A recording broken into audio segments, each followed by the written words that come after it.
Such a great episode focusing on youth sports coming up. From the enormously profitable sports tourism industry to the feast or famine of who's playing and who's left out. Great takeaways for balancing the need to let coaches coach while still looking out for our kids, and actually how sports betting could maybe be good for youth sports.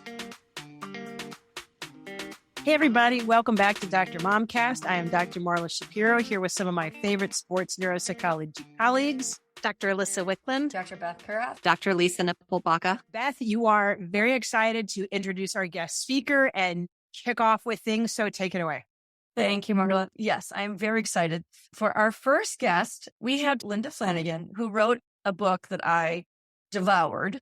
It's called Take Back the Game, How Money and Mania Are Ruining Kids' Sports and Why It Matters. And Linda just said to us that she wrote this book in COVID and wasn't sure if anyone cared about kids' sports.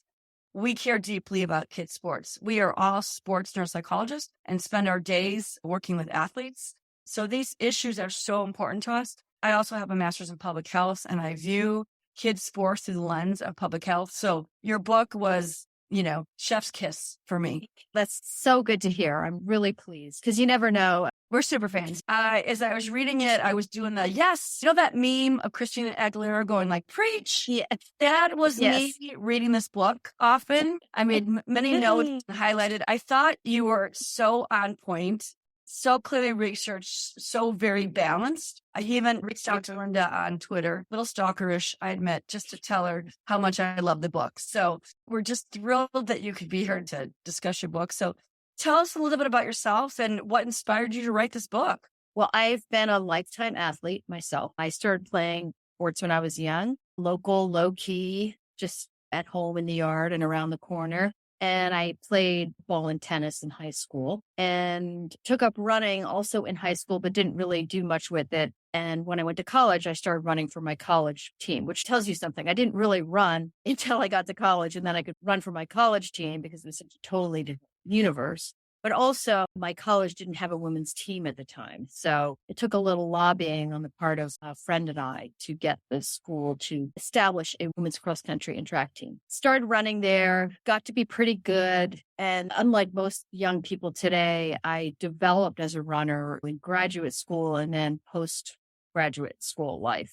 when I was working. So athletics have always been a big part of my life, my identity. They remain important to me now. So that was kind of like the foundation of the book. And then, as happens, I had kids, and one was like Goldilocks, she'd do it a little bit. And then my second child had no interest. And my third child was like all into sports. So watching him play and being all in that world on the sidelines as a parent, I was troubled by my own feelings about it, about how much I cared, about how he played. And I could tell it meant too much to me. It gave me some excitement, even though, it's so incredibly lame. To have your fourth grader's basketball performance, yes, great weekend. That's what we do. At the same time, okay, we'll get a life. But I also saw how serious it was for many parents. It was such a contrast to how I'd grown up with sports, where my parents were like, bye-bye, have fun. So there was that. And then finally, what really motivated me to write the book and to really explore the subject was when I became a coach when my youngest was in kindergarten and got a phone call asking if I'd be interested in coaching. And I said, sure. And then I loved it. I loved the girls I worked with. It was all high school girls. I wanted to give them the gift of running that has been so important to me. I thought I could help this next generation of girls develop passion or develop an interest. It's good for them. It's a good physical, mental health. And then I saw how the system had been hijacked. So many things that I loved about sports, what made them so meaningful to me, the camaraderie, the good feeling it gave me. I feel like it had been subsumed by especially concerns about college. And it was all about performance and what was your time and just this overemphasis on results. And of course, winning. And by the way, I'm a coach. I wanted to win too, but it was like an obsessive to the exclusion of what's really important. Right. Felt there was a loss of perspective. So all of those things. And I've been a journalist. So I started exploring, writing some stories on various issues I felt needed to be addressed. Things like depression in college kids and high school kids, the way low income kids were left out. These things I became aware of and wrote stories about. And then one way or the other, it turned into a book. One of the things I loved as we were trading notes is how we all took some common things away, but different parts of it resonated with each of us. I think that is so cool. So besides us fawning over the book, what sort of feedback have you received? It's been positive, and I don't know if that's because people who aren't happy with it are not reading it or keeping their mouths shut, or it's been positive. And I think certainly most parents can relate to it. There's been a little pushback in like, well, my kids love sports and we love being in the car and driving, and which I get. And by the way, I applaud, like, great if they love sports. Wonderful if it all worked out. It just oftentimes doesn't. One of the things I loved about your book is I thought it was really balanced. You talk about the benefits of sports, and we actually just recorded a podcast talking about the benefits of sports.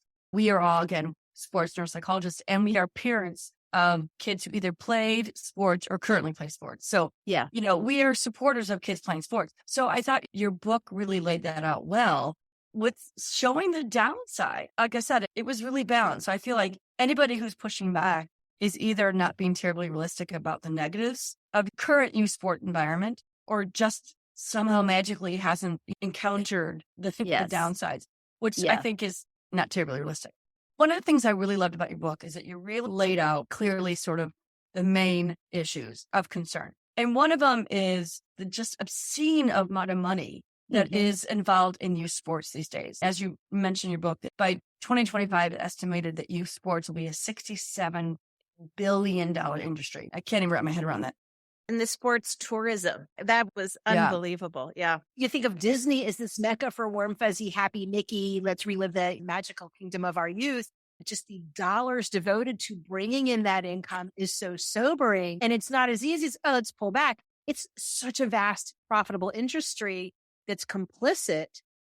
Interest of promoting youth health and sports. Well, what struck me is when I went to that lecture and heard the Disney executive talking about it, he was no longer a Disney executive. He was so blunt about how they wanted heads in beds, that there was this drop off in enthusiasm for the Magic Kingdom and all the other theme parks at Disney among teenagers. It was strategic. How can we get these teenagers here? And they came up with this idea. And it worked beyond their wildest dreams. One of the things for the listener who has not read the book, and they should go out and get it and read it. But one of the things I'd like to hear you expand on a little more, Linda, is your chapter on who gets left out. Because as clinicians, we see the affluent kids having every opportunity, travel, sports, specialized coaching, weight training, all these sort of things. But I'd love you to just give your opinion of what you're seeing as far as who gets left out because of the cost of youth sports these days. Well, I mean, obviously the low income kids in households earning less than $25,000 a year, 30% of those kids totally inactive. It's not even just sports participation, it's just activity in general. It stands to reason that as public funding for those opportunities declined in the 70s and then again after 9/11, and especially after the financial crisis in 2008, so that there was just this shriveling up of sports options for kids. So low-income kids now start later, they quit earlier, they're more inactive, they have the highest obesity rates, they just don't have the opportunities. And even it extends to schools, so that a third of the lowest income schools don't have any sports at all. So there's sports deserts out there. And it's this, and I describe it as like a feast or famine kind of thing, where there's just a famine in so many parts in the cities and the poor parts of the country and rural areas too. And then there's this feasting in the middle and upper income areas where there's no such thing as too much. That's perfectly said. Especially underperforming schools. It's like, oh, we need more instruction time. What's the first thing to go? Recess and free play and activity. So it already sets a tone. That stuff is frivolous and not as important. And kids who don't have access to resources get the double whammy of having activity so restricted. Right. Yeah. In fact, I'm working on an article right now about how we need to introduce or reinvigorate what we're doing in schools and programs to encourage movement, including recess. I mean, it's just so obvious. You can't believe you have to even say it, but that kids need unstructured time. They need time to be able to just run around, and certainly for their mental health, but also for their ability to think and be in the world. The idea that you should put kids in, tuck them behind desks all day and that's going to help them become better students. Whoever came up with that idea, I don't know, but it's clearly a mistake to deny kids recess. They've got to get outside. Sitting is the new smoking, right? I always say that. Yeah, but for some reason we can seem to apply it as adults, and then we're doing the exact same thing to our kids.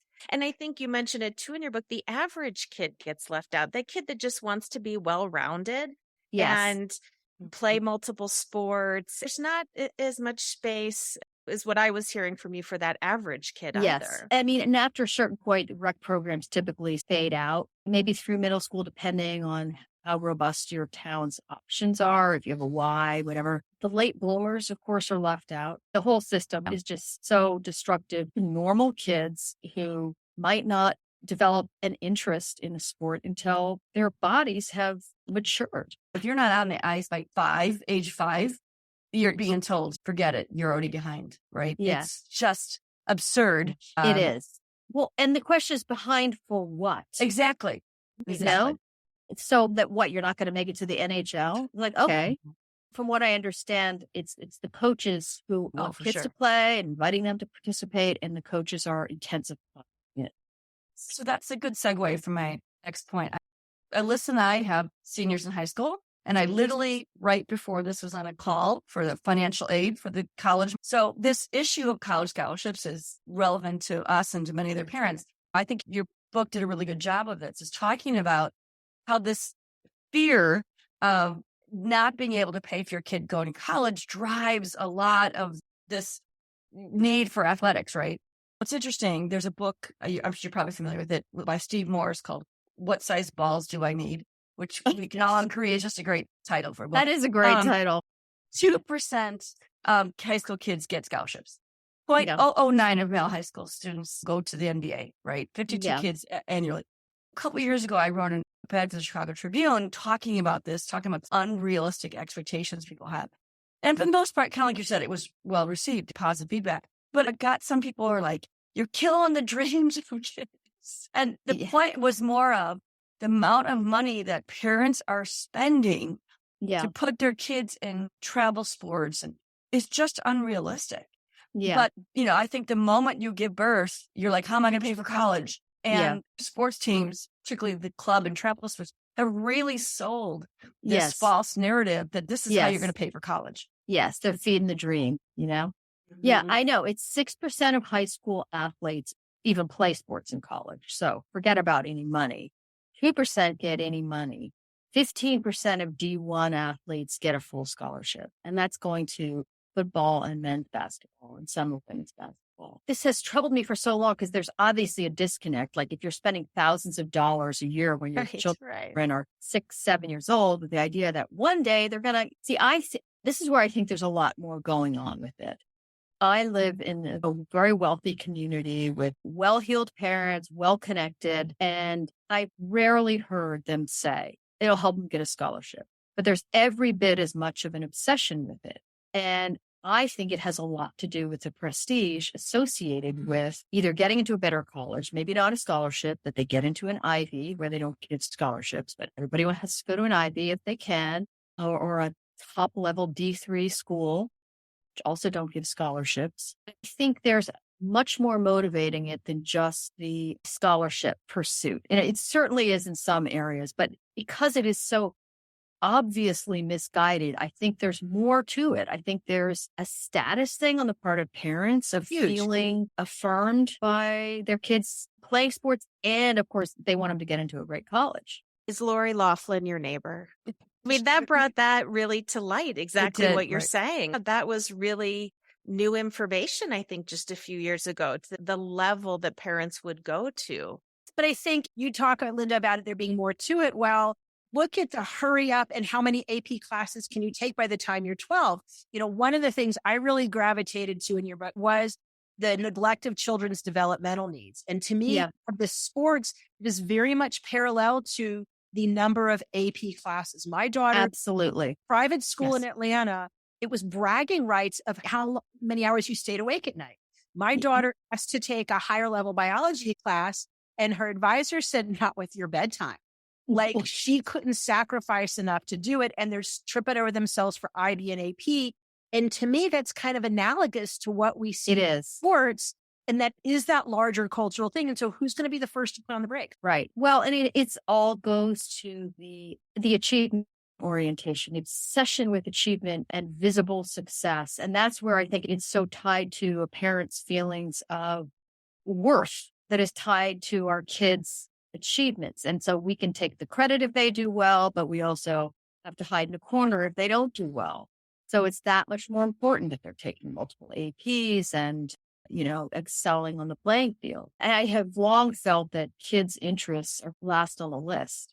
Kids' needs, developmental interests. It's all these adults running the show determining what's going to happen with them. And it's not in their interest. I have to read you this quote, though, from Jay Coakley. He's a sports sociologist. He's like the grandfather of sports sociology.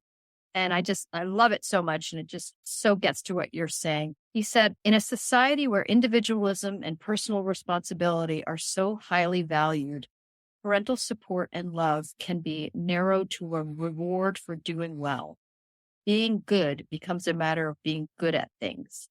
Like, that's it. Wow. Yeah, that's very well put. I talked to pediatricians about this extraordinary growth of anxiety we see in so many places. And I worked this week with a kid so perfectionistic at 10, and how this child defined what being good was. It was all about what you said being good at. It was the outcome, not the effort, not the process. But I think that permeates our culture, and sports sonifies that.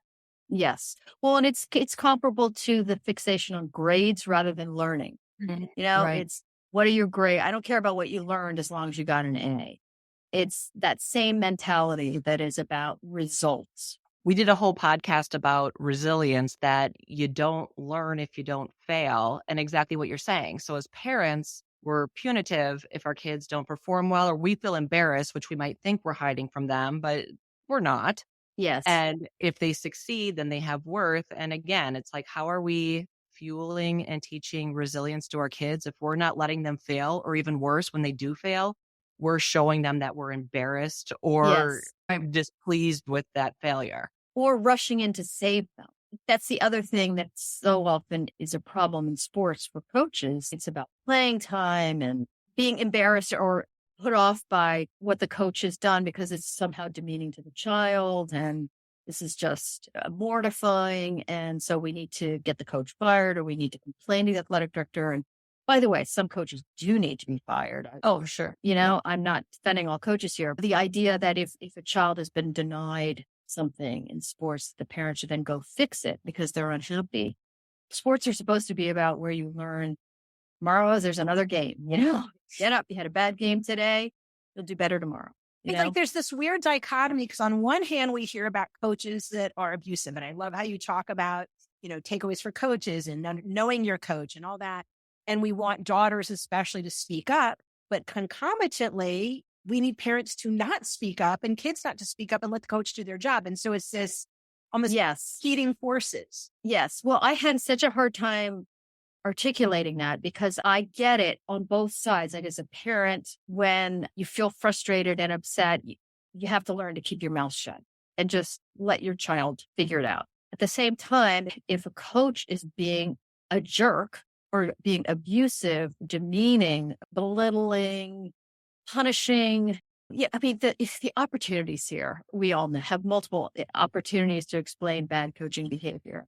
Then I think that's when parents need to speak up and they should interfere. And that's ironically when they're least apt to, they're going to interfere when a child is denied playing time, or they think they should have made varsity, or they should have been picked captain, or they should have gotten MVP. If the coach is a real jerk who ought to be taken down a peg by the school or the league, that's strangely when a lot of parents don't. If you just spent thousands of dollars for your kid to play in this club sport, you're much more invested in things like playing time and all those things that you mentioned. And there is still this mentality of tough coaches create better athletes, right? Yes, So we're right. going to turn a blind eye to what exactly you said is truly abusive behavior. Yeah. And listen, as a parent, it's hard. You're not at every practice, and you try to teach your kid to not be too thin-skinned and all those sort of things, right? So it's tough for parents too, particularly if they're not witnessing some of these more abusive behaviors. Yes. Yeah. I mean, look at what happened with the National Women's Soccer League and all over the place. So many people have asked me, how could this have happened? How could these women have taken it? They're these elite, cream of the crop, confident, strong, the epitome of athletic success. How could they have taken it? It's like they've been conditioned to take this. This is the culture they've grown up in, that they've developed in. Do what the coach says, do whatever, and then extra. I think it's the elite athletes who are at the greater risk of this kind of thing because they also become captive to their dreams. God forbid they jeopardize that dream. And so they'll just forget that the coach did something terrible, said something terrible or inappropriate or completely out of line. They just have been conditioned to put up with it. Linda, that's a great segue to something that you wrote in the book that I loved. All of us, just as background, all of us work with professional athletes and elite athletes. So we understand exactly what you're saying. And we understand that many of them feel like they're just a product, that they're sellable, and they struggle with that. And I loved the term you used in your book about athletic identity foreclosure. I thought that was a great way of putting it. So I actually wrote a paper on retirement secondary injury in NCAA athletes. And this is so true. We see athletes all the time who have suffered concussions. And so there are times when we tell the athlete they must stop, right? Like they just had too many injuries for whatever reason. And so these are regular conversations that we have with our athletes about the risks, benefits of continuing to play after multiple injuries. We talk about their identity as an athlete being a positive thing, right? There's so many benefits of sports that your identity as a soccer player, a hockey player, a football player, whatever, is good. But this notion of identity foreclosure, I loved. I thought that was just a really excellent way to express the struggles that athletes have when their athletic career is over. And I think that does lead into some of the abuse that athletes can take because they don't know what they're going to do after they retire or are injured or are cut or traded or whatever the case may be. Yeah. So I loved the concept. Could you explain for us what athletic foreclosure means, Linda, just for the listener who might not know? It's when, in this case, an athlete, you could foreclose your identity in other spheres too, but it's when you cut off all other aspects of your identity so that you are your sport. I'm a runner. I'm a soccer player. I'm not a daughter, student, a painter, and I like to watch movies. I'm an athlete, and it's usually a particular like I'm a goalie. I'm a forward, or they're just define themselves so narrowly by their sport. So that then when it's denied or when they're hurt or when they can't do it, they don't know who they are. And this is true and the young woman I write about in the book was a high school girl. So the athletes you're working with are clearly older and have an even tougher time. You don't have to be older to have that experience. If you've been playing a sport nonstop since you're 5 years old, then it's taken away. And who are you? We see it at all levels. And I feel like it gets negated at the younger levels. Like Marla, you said Dana quit soccer in 5th grade. And so for those of us who have never played soccer, it's like, who cares? It's a 5th grader quitting soccer. But for her, it was probably a pretty profound loss for her. And if you think about it, every inch closer they get to that top tier, which is professional sports, the more and more difficult it becomes. And so now we have our pro athletes who this is beyond identity. This is their career. This is their life. This is their income, their family's income. Absolutely. And so it's completely understandable the amount of grieving and loss that goes along with ending that career. Yes. Right. There's a lot of really interesting research. And I think, Linda, you talk about some of it when you talk about foreclosure, that when you look at an athlete's transition to retirement, I don't think we pay enough attention to this for our youth athletes. But certainly whether you're going to crash land into retirement or you are going to gracefully bring down the plane is intimately tied to that athletic identity. As clinicians and as parents, we need to think about that impact for our kids, even when it's 5th grade, ninth grade, or the transitional times, 8th grade to high school. Oh, you're not playing in high school anymore. High school to college. Oh, that's the end of your career. But I think that as a conversation along the way is probably really important. I'm curious their thoughts or experience as a coach. Well, I think about the mother of this young woman who had such a hard time. She was such a superstar lacrosse player and just lost it, She really struggled after she got hurt and really didn't play significantly in college despite her unbelievable skill and potential. And I spoke to her mother about it afterwards, and she said that the advice they got, which I thought was so wise, and that this mom tried to then to put into practice with her younger child, was make sure your child has 5 things they like to do or they're good at. To get away from, I'm a lacrosse player, I'm a runner, I also like music, I love my dog. Spanish is my favorite subject. That they have different buckets of interest. And I think for parents, kids are never too young to be encouraged to develop different interests. I just read and wrote a story about this book by Lisa DeMore, The Emotional Lives of Teenagers. One of her bits of advice is parents work to help their kids develop self-esteem, not in the way we've come to think of it, just as empty praise, but to help them develop their own interest, like something unrelated to school or nothing regarding grades or where they're going to be evaluated. And also that they find ways to help other people, to do some kind of service, that parents should proactively be encouraging this among their kids so that they can get outside their own head and feel kind of a little buoyed by their own interests rather than what other people are saying about them. The rule in my house was she had to be involved in a sport, an active community service, and something pertaining to the arts. To that point, so that resonates with me. But back to the concept of identity, I'm curious about parents reliving sports of their youth through their kids. Coming from Georgia, everybody plays football. So there's an expectation. And it's like, my gosh, I didn't have these resources when I was a kid playing sports. Look at the largesse we can give our youngsters. They can have all these training opportunities. One of my questions is not so much that parents are reliving the lost sports of their youth, but more that it's part of their culture having grown up and how much of that is setting the tone for the expectations for their kids to identify with it as well. Well, I do think that my sense is that because of the way we've changed our understanding of what parents owe their kids, there's this shift away from, as I say, kids have moved from being our employees to our bosses. That I think I love that. Isn't that great? That's Jennifer Senior, not I. I think that because parents' whole lives have come to revolve around their children, as Julie Lythcott-Hames put it, she's the former Stanford dean, said, now children get the last piece of good meat on the plate, that there's this shift who is in the center. And I think that applies to sports too, so that Marley, you're in Georgia and football is the big thing and parents want their kids to have that, but it also is a reflection back on them if their kids play sports and do really well. So I don't think it's necessarily living vicariously so much as it is just a giant stamp of approval. Have kids who participate in this and succeed. Along those lines too, Linda, exactly. We talked about the retirement for the kid and how hard it is for them.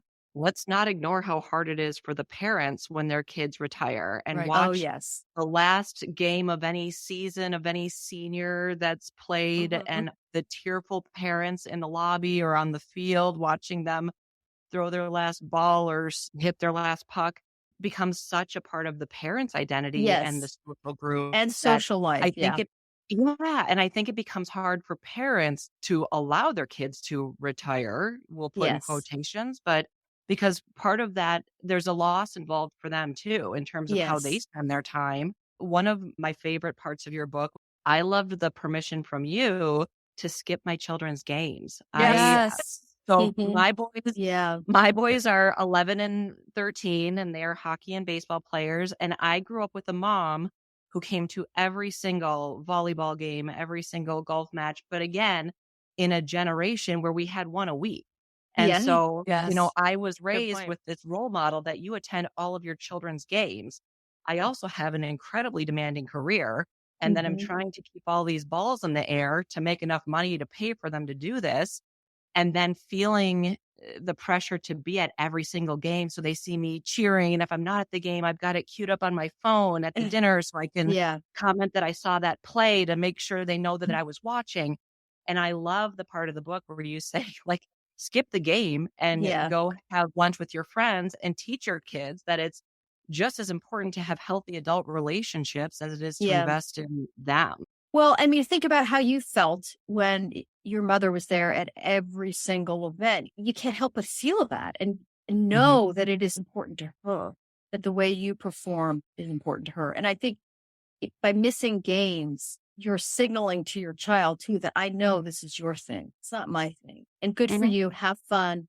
You know, this is your activity. It isn't mine. And I'm going to go develop my own interests. Like that just seems so healthy. I think when you feel internally some resistance to them, and it's like, oh, but I love their games. You know, I used to feel that way. And I did. I love watching them. But at the same time, it's like, okay, time out. He's going to be out of high school. And then it's going to be just, you know, we have to figure something else out to entertain ourselves. So let's start now. Let's not wait until they're out of the home. As a single mom, the guilt I had not being there all the time, because like I have to pretend I'm two parents, which means you miss nothing. But that would have been a really hard guilt to shake because I already felt bad enough. I wasn't there enough as much as the other parents. But you're probably doing your daughter a favor. Right. Now you tell me, great, thanks. Where are you 10 years ago? This conversation has been fantastic, Linda. But I want to transition to some of the solutions that you talked about in the book. But first up, I want to tell you one of the things that made me laugh out loud was snack creep. Oh my God, yes. I was like, come on, seriously, moms. The guilt, let's talk about like, we're all working moms. I'm like, really? Like they have an hour baseball game. They need some fancy snack. And I'm like, oh, for the love of God. So thank you for including snack creep in your book. That made me like, she totally gets it. One of the things I loved about your book too was that you actually propose solutions. I don't know about, oftentimes we read these articles and people just do a lot of complaining, but you had some really concrete approaches. Some have talked about like missing games and letting your kids know no actual abuse and those things that from a parent. But from a systemic level, you talked about a number of different models, a number of different solutions that I thought were really intriguing. And so for the listeners who haven't read your book, can you talk a little bit about the Norway model of youth sports? Yes. Okay. So Norway, and I have to give all the credit here to Tom Ferry, who runs the Aspen Institute Sport and Society program. He's the one who's found this. They have, in my view, an ideal sports model. First of all, 93% of kids play sports growing up. Wow. The focus is on participation. And there are no travel teams until they're teenagers. The economic barriers to entry are very low. They don't sort kids.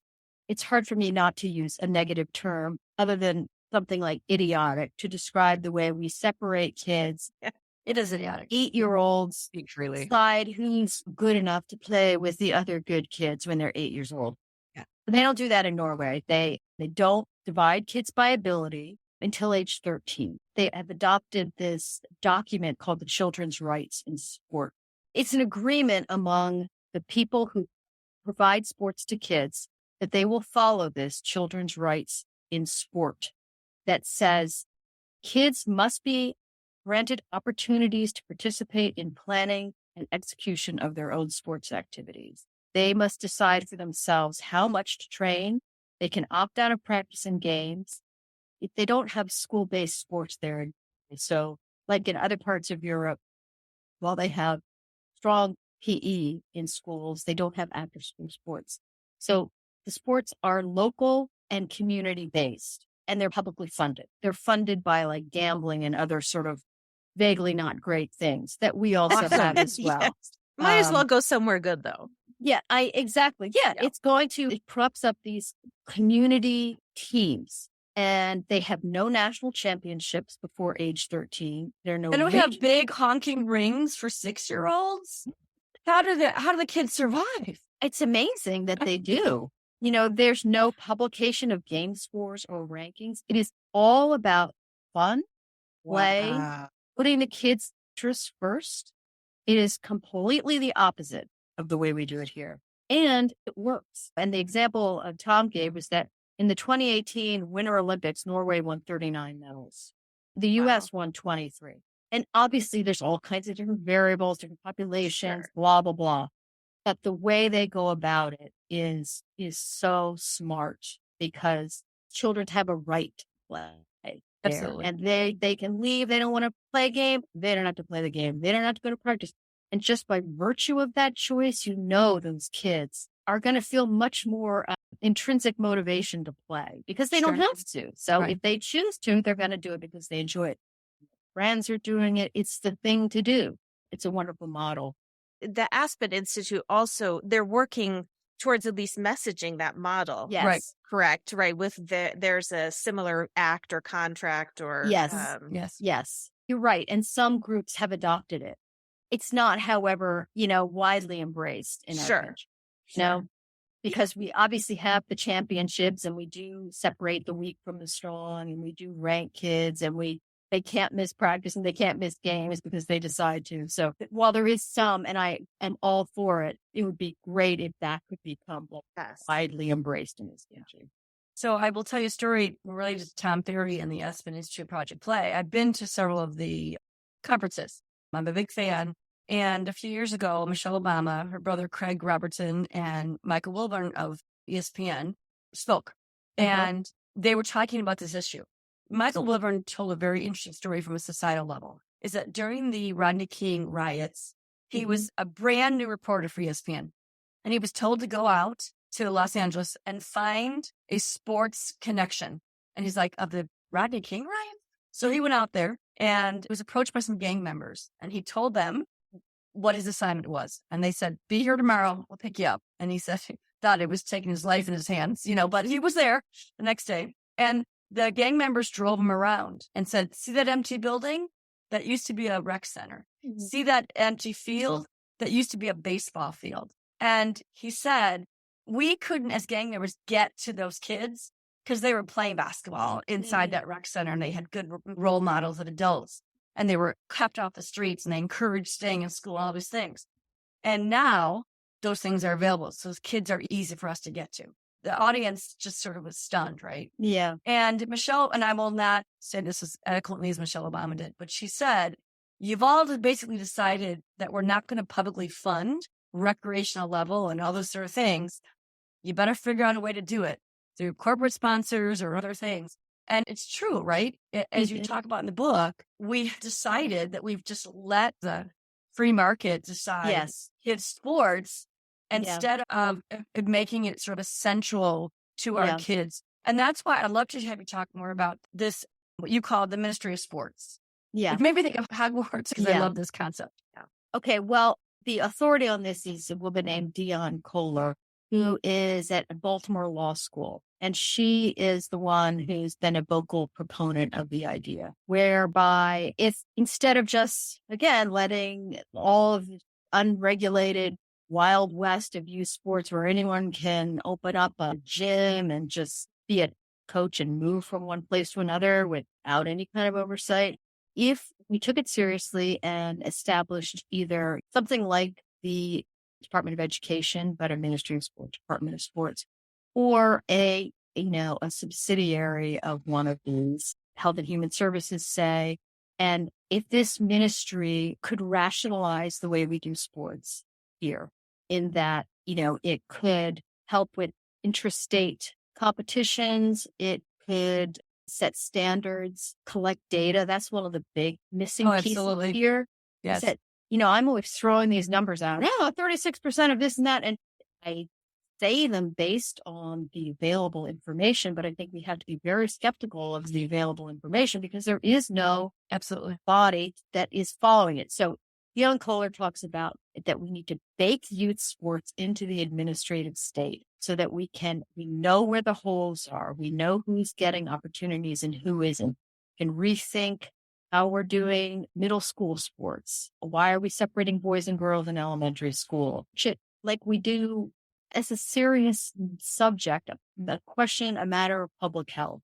She's very well spoken on it and is a big advocate of it. I think it's a wonderful idea. I also think there's zero appetite in this country for that sort of thing, that kind of regulation, especially now, like how much appetite is there for another federal agency? There just isn't. But we could put money into schools, into PE. We could do all kinds of things if we approached youth sports the way we do other aspects of childhood and child development, especially education. And tie the revenue from sports betting. Oh, Talk about natural logical consequences. I keep talking about Georgia. Georgia, they use lottery money to fund college scholarships.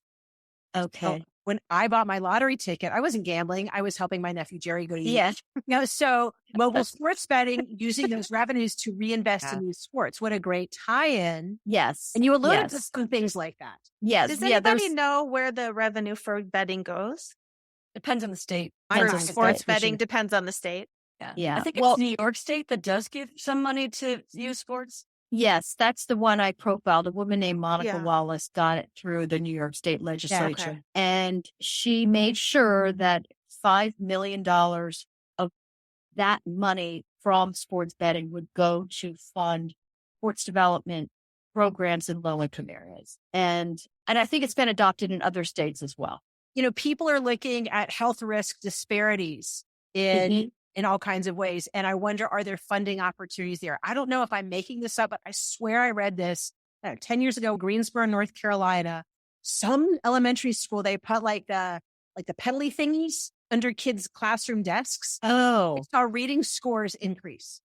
I can make this up, but it was a small study, isolated, but you love the concept. Again, you got to preach to what people are buying. They're buying test scores in schools. So there are ways we could link performance to that and educational funding resources and ways to fund. I wonder about that too. Yeah. Well, I mean, we know that, as getting back to the recess, that movement, walking, all of this is so good for thinking, and it's tied to better performance in school. So I'm sure that somebody smart could figure out a way to package that. And Monica Wallace, whatever she did in New York worked. I love the meta piece of it that you talk about rallying for change in terms of public funding and whatnot. But I also love the boots on the ground recommendations that you had about the mom who the coach, they had a cancellation or something. And so the coach said, hey, should we do an extra scrimmage or early morning practice? And everybody's like, okay, except for the one mom said, no. And I think from a social psychological standpoint, it's so hard to be that parent that says no. But I think we're in such good company. But like we talked before, everybody sits there and is quiet about it. And so I think changing the culture on a legislative level is ideal, but we can also just change the culture within our Vermont friends, which can become the team friends, which can become the club friends and the sport friends. Yeah. What a great way to model it for our kids. Because again, you talk about how can these elite athletes not speak up? Well, if we as the parents can't, how realistic is it for us to expect our kids to be the change we want to see in our kids? We start by modeling it ourselves as parents. And I think some of your takeaways, as Lisa said, are spot on and a great way for us to model that for our kids. Well, that reminds me of a conversation I had with a woman just yesterday whose daughter was on a very well-established soccer team at her school. And the coach was abominable, inappropriate, cruel, authoritative. And, to me, an abusive coach who should be banned. And she said what she finally decided that she had to do something about it, despite her daughter's fears of retribution by the coach. She said, what am I teaching my daughter if I say, oh, you're right. Oh, it's soccer. It's too important. And we just have to go along, get along. And that she used it as an opportunity to model what you have to do when something bad is happening. You don't just take it. If you think about it all in terms of modeling, there's a lot to be said for saying, no, sorry, we're not going to make that. I wish that more parents would just say, sorry, we can't do that. Nope. Right. Have fun. It's not for us. Right. Well, Linda, our time has flown by, and I think you can all see that we're fangirling over you and your book. Okay. I'm so happy. It's so nice to meet all of you. We live in this world as parents and as clinicians. And so is there anything from your book that we haven't talked about that you were like, I really want that listener who hasn't read my book yet, right? They need to go get it. Is there a takeaway Well, I guess I often in groups where I talk to parents, I'll say that I think parents need to remember that they have agency. That I hear so often, oh, it just feels like we can't do anything. We're trapped. We have to do this travel team. We have to give away our entire summers. And like, hold on, you're not powerless. You don't have to do this stuff just because everybody else is and you feel this amorphous pressure because it is very amorphous and it's real. I don't deny that it's real, but that you don't have to go along with it and to like fortify your backbone, find other like-minded people who also don't want to get up at 4 a.m. to go play a scrimmage game somewhere that's totally unnecessary. Reclaim your agency and find like-minded people who will go forth with you. Reclaim your agency, find your phone. That's like a rallying cry for moms. It really is. I was thinking, put your big girl or boy pants on, and you said it so much more eloquently. The way you gave us a great visual, I'll give you that. Yeah. Oh, that's excellent. Beth, you said when you were reading the book, you were like, yes. Being where I am in my parenting with active kids, I had the opposite reaction that I was going, oh God, our young Queen Taylor Swift has a song out right now that says, it's me. Hi, I'm the problem. It's me.